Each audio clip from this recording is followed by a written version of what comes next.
We begin with consumer investigator Hank Winchester. He's been at the forefront of our coverage since the very beginning, and he joins us live from the banks of the Flint River tonight. Hank, good evening.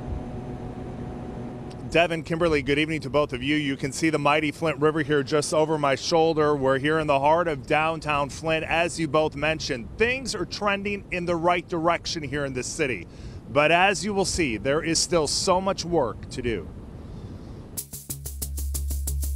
It's hard for many to believe. Almost 3 years after the switch, the problem has yet to be solved in Flint. Fast how slow it comes out. April 2014, the city, under control of a financial manager and in an effort to save money, switched from the clean water supply in Detroit to the Flint River. It was a move that proved to be disastrous.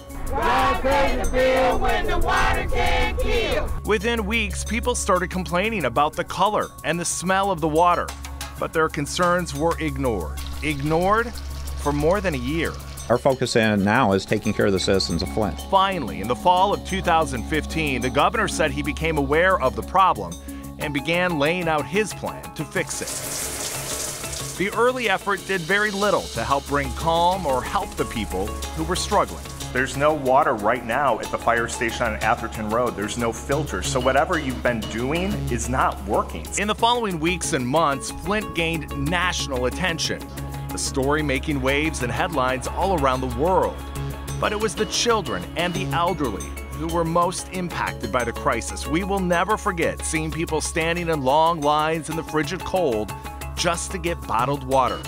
The images of scared children getting their blood tested for lead and the look of concern on their parents' faces helped tell the heartbreaking story.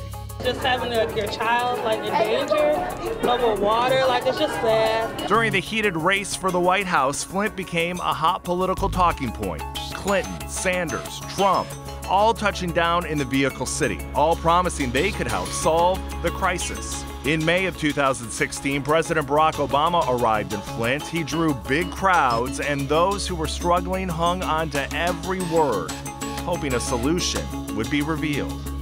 Michigan's Attorney General launched an investigation, and last year alone, several people were charged. More charges are coming, and we'll have more on that later in this show.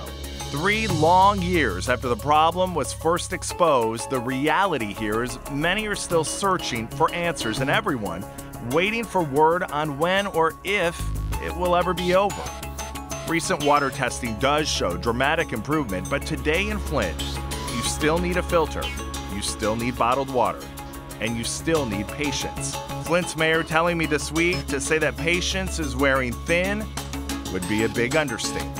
We wish it hadn't happened. We wish it could have been solved sooner. But, you can't go back and change what's happened. And so now it's just staying focused on what's the best way to fix this and to keep moving forward. 3 long years of uncertainty, of having to wake up every single day knowing the water coming out of the tap was poisonous, of having to drive up to the fire station to get bottled water. It's been unbelievable for the people in this city, but they are resilient. Coming up later in the show, much more of our conversation with Flint Mayor Karen Weaver. She's talking about her contentious relationship with the governor and also the A-list celebrity who has been involved in helping to bring Flint back. Devin, Kimberly, back to you.